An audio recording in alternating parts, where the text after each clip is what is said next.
ତାଙ୍କ ପୁଅ ସାଗର ତୋ ବାହାଘର ହବ। ମତେ ମାତ୍ର 10 ବର୍ଷ ହେଇନି ଅଥଚ ତୁମ ବାହାଘର କଥା ଚିନ୍ତା କରିପାରିଲି। ଆଉ ଦେ ଆମେ ହେଲୁ ଗରିବ ଗୁରୁବା ଲୋକ। ଆମର କଣ ଅଛି ଯେ ନା କୋଉ ସରକାରଟା ଆମକୁ କଣ ଦବ ତୁ ଜାଣିଛୁ? ମାଧବ ବାବୁଙ୍କ ପୁଅ ତତେ ଦେଖି ବାହା ହେବାକୁ ରାଜି ହେଇଯାଇଛି। ମାଧବ ବାବୁ ବି ତତେ ବାହା କରିକି ବୋହୂ ନେବା ପାଇଁ ରାଜି ହେଇଯାଇଛନ୍ତି।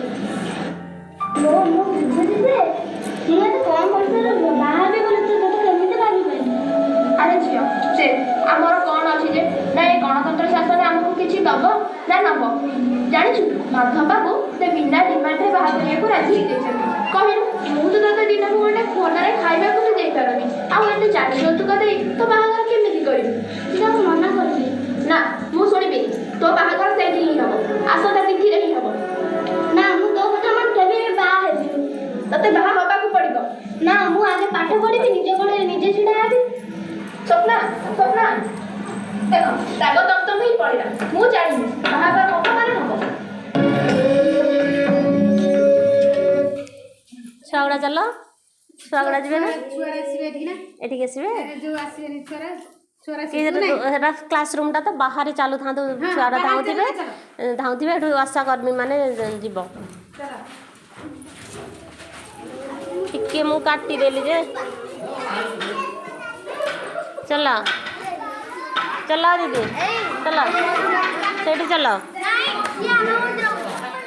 ଚଲ।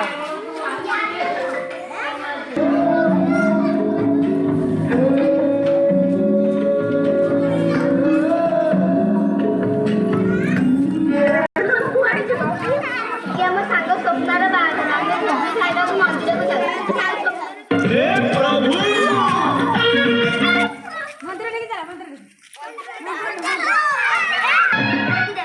ପାଠ ନିଜେ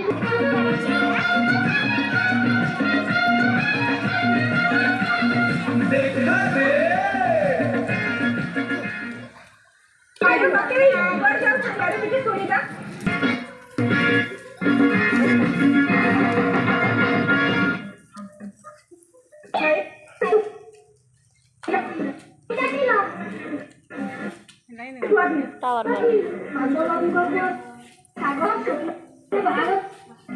ଏଇଠି ରହ।